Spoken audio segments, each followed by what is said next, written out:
Lo dijo en la primera hora. Muy bien, 7:37, estamos en medio de la campaña y vamos a tener a lo largo de todos estos días, hasta el jueves 6 de enero, entrevistas con los candidatos a la presidencia, vicepresidencia de la República, también a la Asamblea Nacional, que son los cargos de elección popular que elegiremos, más de 13, cerca de 14 millones de ecuatorianos, el próximo domingo 9 de febrero. Pero antes de recibir a nuestra invitada, estamos justamente con Andrea revisando la parte considerativa del decreto ejecutivo. El presidente lo que hace es encargar la presidencia a la vicepresidenta encargada por él, a Cynthia Guilibert, no a Verónica Abad, sino a Cynthia Guilibert, durante 3 días, desde las 5 de la tarde del jueves hasta las 4 de la tarde con 59 minutos del domingo. Hablamos de 3 días de encargo. En la parte considerativa se habla de la ambigüedad, ¿no? ¿Lo tiene ahí? Abra el micrófono, gracias, ahora sí. O sea, realmente yo pensé que tal vez iba de viaje, si sabe, pero no, lo que se habla aquí es de la ambigüedad del Consejo Nacional Electoral para dar una resolución de que se identifique cuándo es un acto proselitista y cuándo es un acto en donde tiene que estar el presidente, tal vez por un acto público, siendo presidente. Aquí ponen algunas sentencias también de la sentencia de la Corte Constitucional, hacen referencia también a los artículos de la Ley Orgánica Electoral, además del Código de la Democracia, etcétera. Entonces dicen que por fuerza mayor el presidente se ausentará durante estos 3 días. No dan, bueno, sí, hay una especificación de todo lo que se ha dicho desde el Consejo Nacional Electoral, de lo que ocurrió en 2010, de lo que ocurrió en 2020.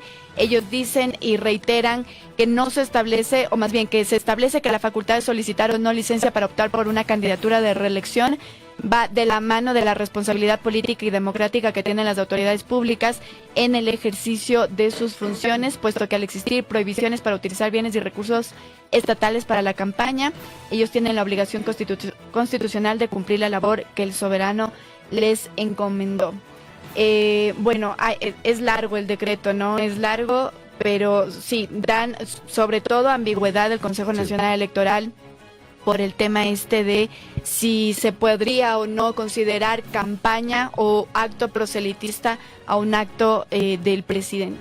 Claro, y esa discusión se generó a partir del domingo, cuando el presidente aparece en el balcón y el presidente dice: en 5 semanas vendrá el resurgir del Ecuador, y esto ha sido interpretado, yo al menos coincido con esa visión, como una forma de hacer proselitismo político. Pero ¿qué opina Carla Rosero, que está con nosotros acá? Ella es candidata a la vicepresidencia de la República en binomio con Luis Felipe Tellería, auspiciada por el partido Avanza Lista 8. Carla, bienvenida. Feliz 2025. Todavía creo que cabe desear felicidad y prosperidad para el nuevo año. Bienvenida. Andrea, Fabricio, siempre va a caber. Creo que el espíritu del ecuatoriano siempre ha sido emprendedor, de lucha, de libertad.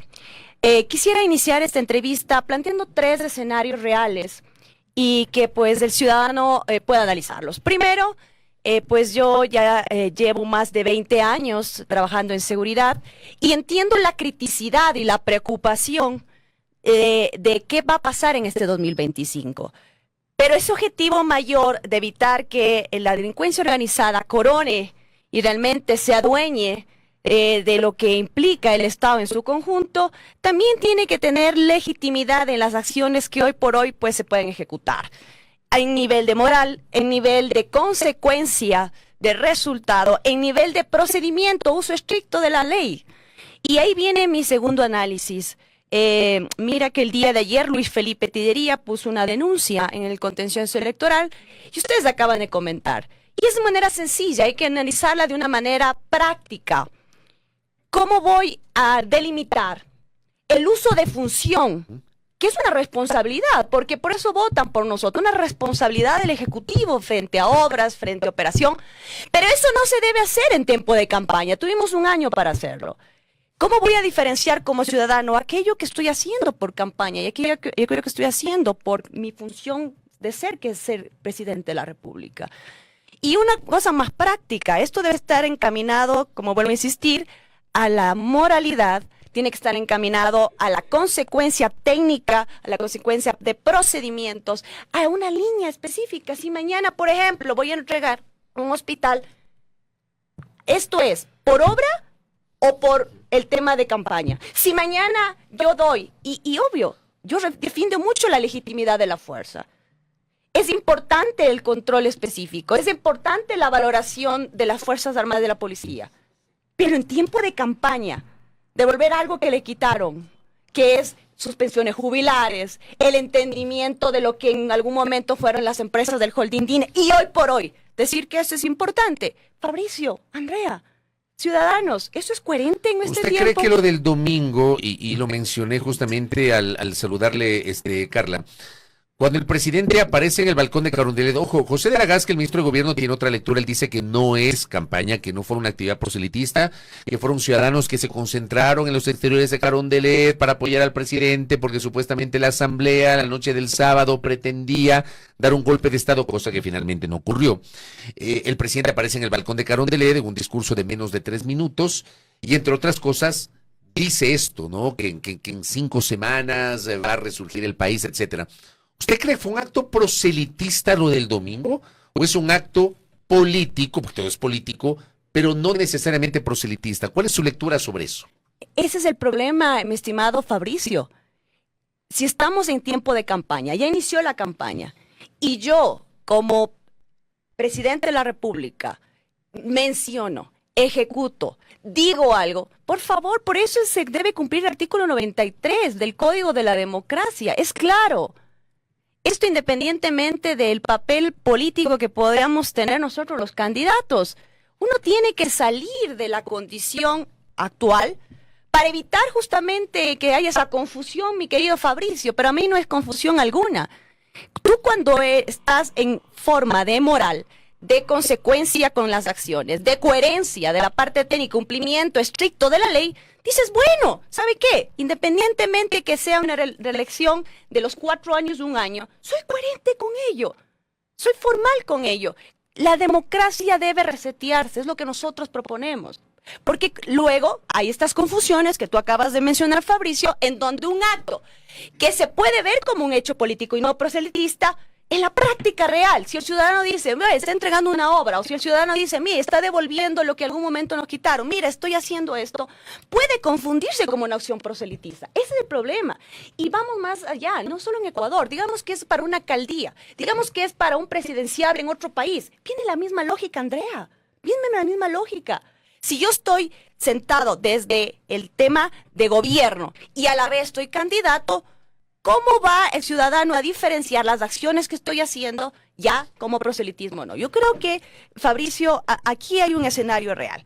Fuera del contexto real que vive hoy por hoy, las crisis que vive hoy por Ecuador, que deberían ser nuestra principal preocupación en tema de propuesta, plan, creo que también hay que ser coherente con el hecho per se que es ser candidato, y esa es la razón de ser del candidato actual.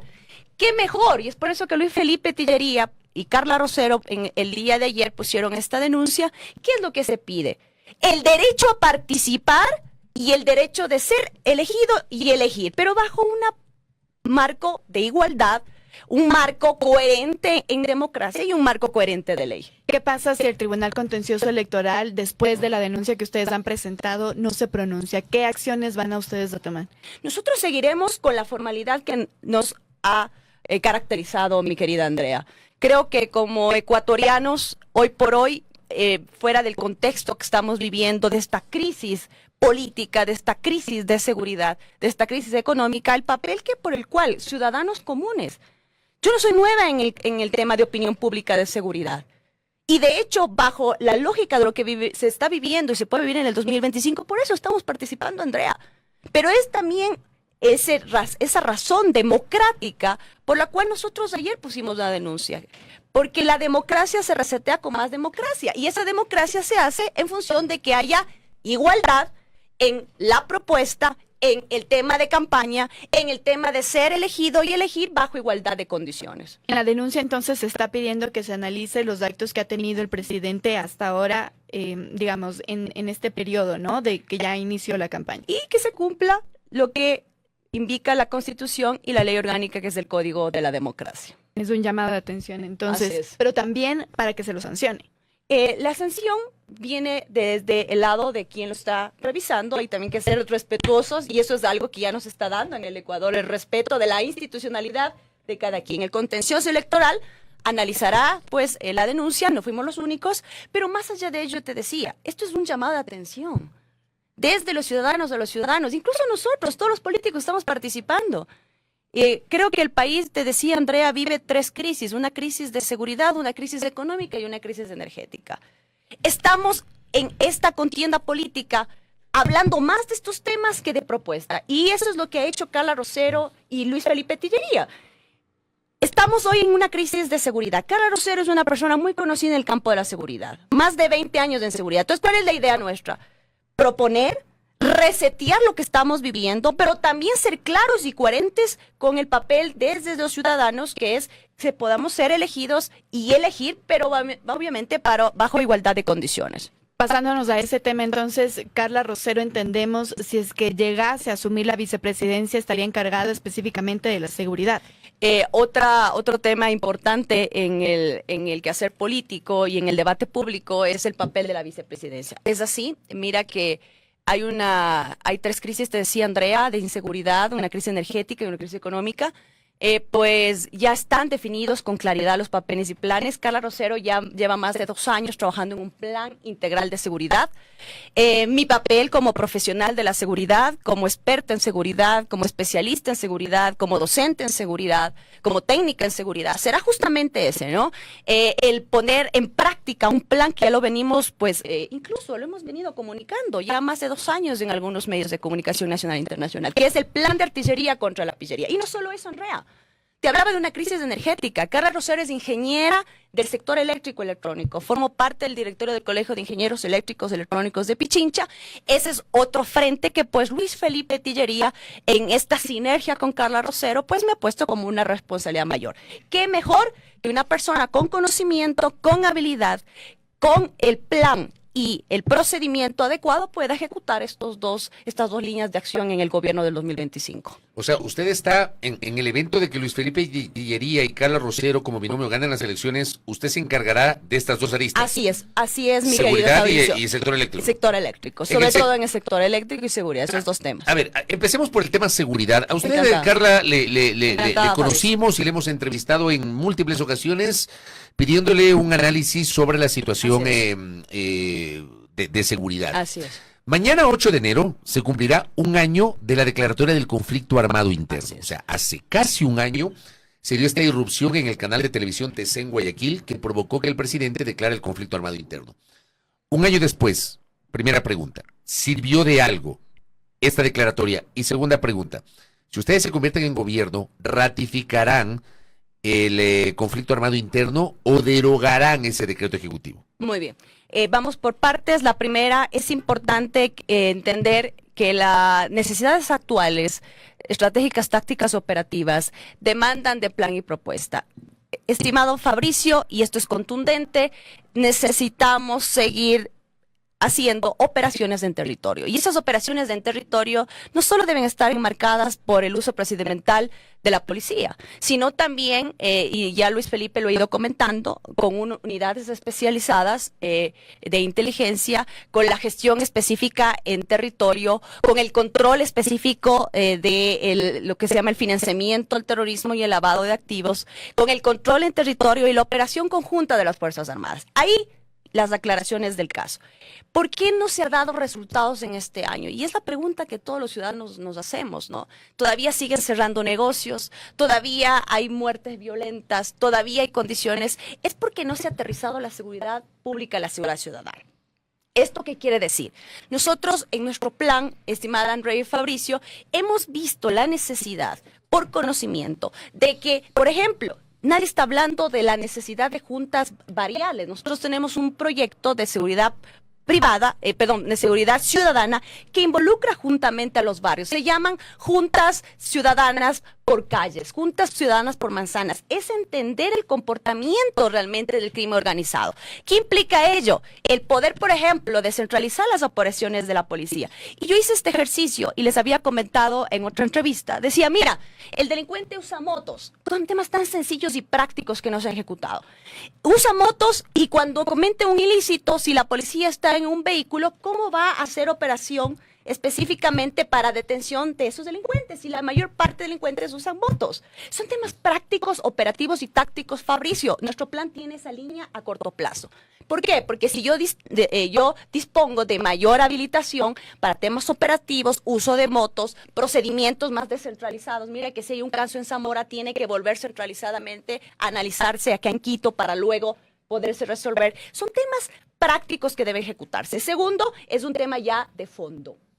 La única manera de luchar contra el crimen organizado es entendiendo el comportamiento del crimen organizado, deteniendo su cadena de valor, y aquí nadie lo ha hecho con fuerza, que es el lavado de activos, las economías ilícitas. El segundo, el fortalecimiento de la fuerza. Mira que hoy se debate el tema justamente de los niños de las Malvinas, y aquí hay que entender dos escenarios.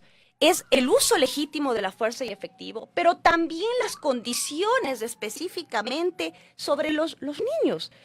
Oye, sobre las condiciones humanas, nadie está hablando del otro lado de la seguridad, que es el involucramiento de estos jóvenes hacia temas ¿Usted cree que este adecuados, tema ha sido muy mal manejado por el gobierno del presidente Noboa?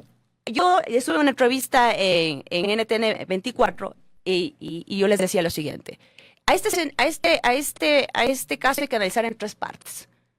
Primero, hubo no un evento ilícito de cometimiento de estos niños, y por cierto, mi solidaridad pues a las familias, a los niños pues que pues hoy ya no están, y aquellas familias que han perdido también durante este año, como tú dices, Fabricio, pues algún familiar. Bien, este primer escenario hay que analizarlo. ¿Hubo o no el cometimiento del ilícito? Y yo les decía, hay un código específicamente que es el Código de la Niñez y Adolescencia.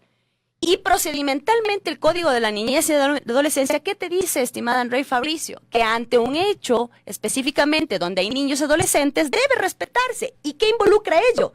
Que si las Fuerzas Armadas en detención, en operación, tienen a los niños, debieran haber dejado en una unidad policial. O sea, hubo mal procedimiento. Hubo mal procedimiento hasta ahí, en el segundo escenario. Ya. ¿Qué nos dice el CED? Que es justamente a través de la ONU un organismo centralizado que analiza lo que se llama las desapariciones forzadas.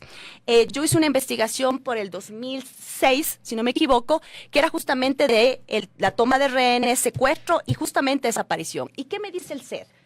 Que en el momento que hay un rompimiento de un procedimiento, sobre todo con grupos vulnerables, que son niños y adolescentes, ¿cuál es el siguiente paso dentro del procedimiento? Bueno, los liberaron. ¿Pero dónde lo liberaron, estimado Andrea y Fabricio? En un lugar de altísimo impacto delincuencial, muy grave, una zona roja. Segundo, evento obviamente que no se cumplió procedimentalmente. Si ya no dejé una unidad policial, ya luego en ruta dejan una zona caliente, hay que analizarlo. No podemos generalizar, por favor, y decir que toda la policía y todas las Fuerzas Armadas, pues, no están cumpliendo su procedimiento. Pero tampoco se puede mirar a otro lado. Pero no puedo, correcto, Fabricio. Porque están pretendiendo mirar a otro lado. Y ahí sí me salgo del papel de candidata a la vicepresidencia en el papel de experta en seguridad. Y mira, más allá de ello, en el cumplimiento del procedimiento está el tercer escenario y nadie le está analizando a profundidad, que es ya el cometimiento del acto y obviamente el fallecimiento de estos niños. ¿Qué quiere decir? Actores intelectuales, inmateriales. No podemos juzgar a estos 16 servidores públicos que fueron los que cometieron el acto final, que es la muerte de esos niños. Eso debe probarse. Eso no sabemos. De origen a pero fin. Lo que sabemos es que se cometió un mal procedimiento. Correcto. Y así de práctico. Y que hay una responsabilidad directa de esa patrulla en la detención y luego desaparición de los chicos. Coincidimos ahí, porque yo tampoco me atrevería a decir que son los militares los que los mataron. Ni político. Y no es un análisis. Pero se los llevaron. Son corresponsables. Correcto. ¿Y qué me dice el CED? Ante un rompimiento de procedimiento, se activa un comité, y de hecho el Ecuador debería tener unidades especializadas para algunos casos. Ojalá en algún momento, en otra entrevista, pues yo pueda comentar.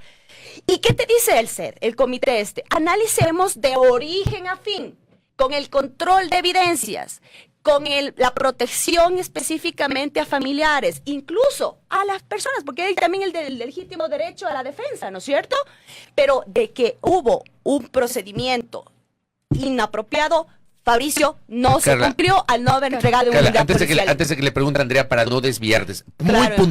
muy puntualmente, sobre todo en honor al tiempo, yo le preguntaba, ¿valió la pena el conflicto armado interno o no? Muy puntualmente. Y yo le complemento, Fabri, con ¿ustedes también declararían conflicto armado interno en ese mismo sentido? ¿O lo Y ratificarían? Claro. Y estados de excepción, como se ha venido haciendo en este último año. Bien, nosotros en nuestro plan tenemos otra figura. Quiere decir, la participación activa de las fuerzas. Hay que seguir manteniendo el tema de estructura, lastimosamente hay que hacer un cambio constitucional y de ley para que podamos tener otra figura, pero ¿cuál es el problema? No ha sido eficiente, coherente y técnico el papel que han tenido que desempeñar porque no les han dado los temas estratégicos, tácticos, operativos, tanto a las Fuerzas Armadas, tanto a la policía en el uso efectivo. Es decir, se lanzó el conflicto armado interno, se lanzó los estados de excepción, pero ¿por qué no han sido efectivos? Porque ya en la práctica, querida Andrea, real técnica, en la ejecución en territorio, en la ejecución táctica, en ese tiempo no se han definido adecuadamente ¿Lo los ratificarían procedimientos. ustedes? Nosotros vamos a mantener a las fuerzas en territorio. El día 1, entonces, usted ratificaría. Nosotros vamos a mantener las fuerzas en territorio. Con así todo es. esto que ha ocurrido y lo tan lamentable que ha ocurrido en las Malvinas, Así es. y con todo lo que se ha Así dicho, es, ¿verdad? Andrea. Esta falta de protocolo, etcétera. ¿No creen que este discurso de, no sé si es así correcto, de a la delincuencia con artillería, incluso podría generar también esta animadversión a estos barrios populares? No, lo que pasa es que el tema de planes integrales de seguridad, no quiero discutir si ha habido un plan en un año, no tiene solo esa arista. Cuando tú combates al crimen organizado, Claro, pero al ese es su terrorismo, eslogan, ¿no? Sí, O sea, te ese es- explico. Cuando tú combates al crimen organizado, al terrorismo, tienes que hacerlo con fuerza. Tienes que hacerlo con decisión. Y por eso nuestro plan se llama Artillería contra la Pillería. Pero este plan tiene 4 aristas. ¿Ya? Aristas que deben ser contempladas. Por ejemplo, el tema de movilidad humana. El tema de involucramiento a los jóvenes para sacarles de estas escuelas. Existen más de 5 escuelas de sicariato.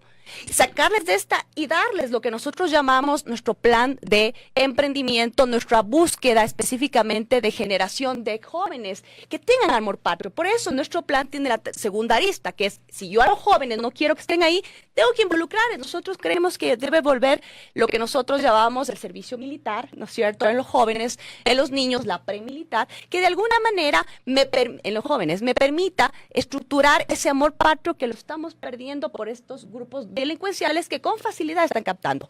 Esta cuarta arista que tiene cualquier plan contra el crimen organizado tiene que ver ya con la cadena de valor, el control del tráfico de armas, el control específicamente en el manejo de dinero y el control específicamente en la salida del producto. Y la última y no menos importante, que se llama la protección jurídica extendida a la fuerza. ¿Qué quiere decir esto? Bajo uso efectivo y ilícito de la fuerza, ¿no es cierto?, efectivo y real, contundente de la fuerza, también tiene que darse protección jurídica extendida. Evidentemente, el papel de la fuerza es defender la vida, es un papel constitucional, el derecho a la vida, y hay que hacerlo de esa manera. Y por último, si tú no ligas estas 3 aristas a un trabajo internacional, por eso en nuestro plan, y es público, les invito a que lo lean, está lo que se llama la diplomacia de la guerra en rea. Es decir, si yo no genero estas unidades especializadas en territorio, si yo no genero este control específicamente de la cadena, si yo no involucro a los jóvenes en esto, si yo no hago juntas vecinales aterrizando la seguridad pública, la seguridad ciudadana, y si yo no trabajo internacionalmente con la diplomacia de la guerra,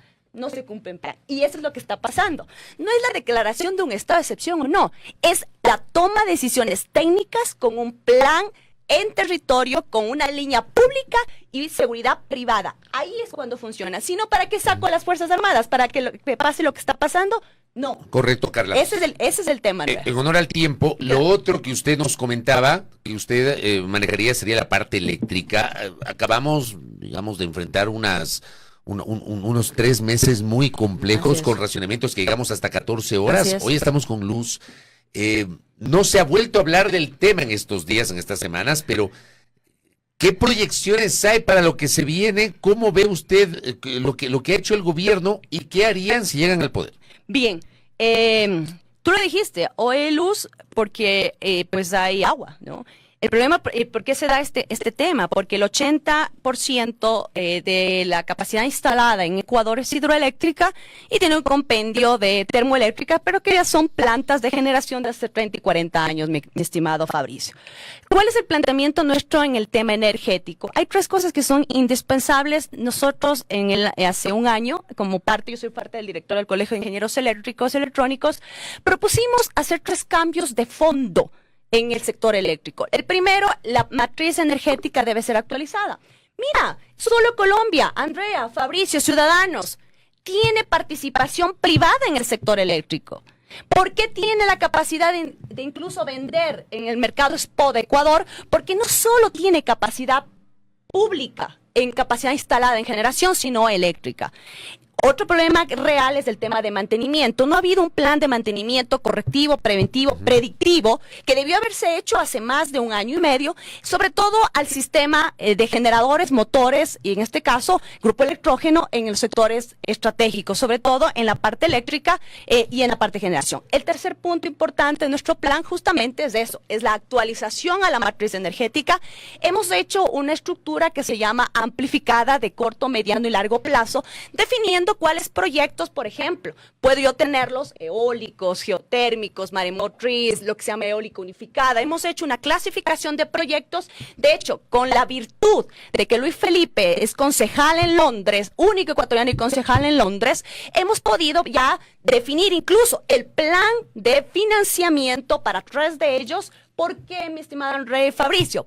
Porque si bien cierto hay agua, de esos 80,000 que nosotros tenemos en 8,000 megavatios en generación en capacidad instalada, yo tengo una demanda actual y es por eso que hubo apagones alrededor de 1,500, que era el déficit que yo tenía en lo que se llama la eficiencia de planta, en la capacidad que yo tengo de cumplir con la demanda.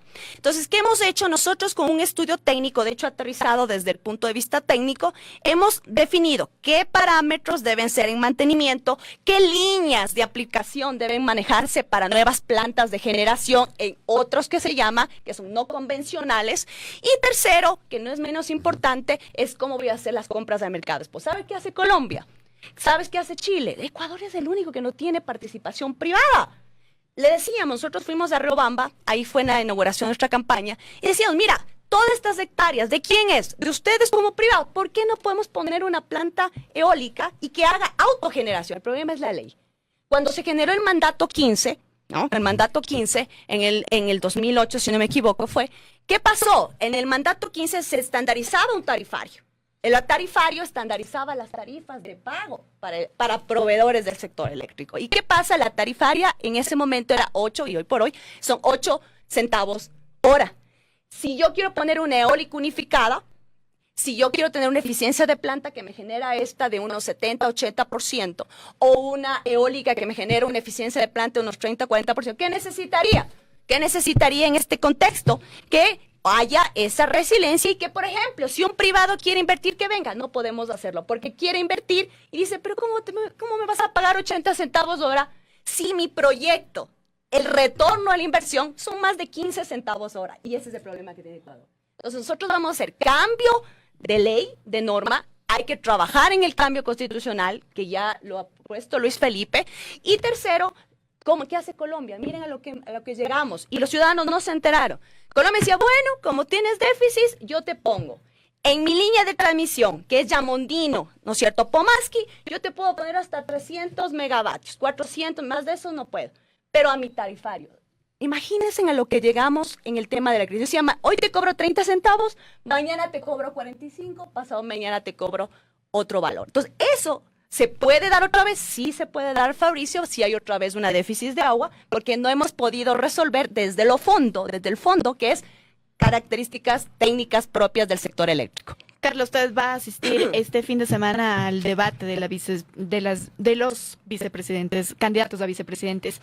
¿Qué opinión le amerita que, entendemos, ayer se hizo el sorteo, ¿verdad? Hay 2 candidatos que no van a asistir.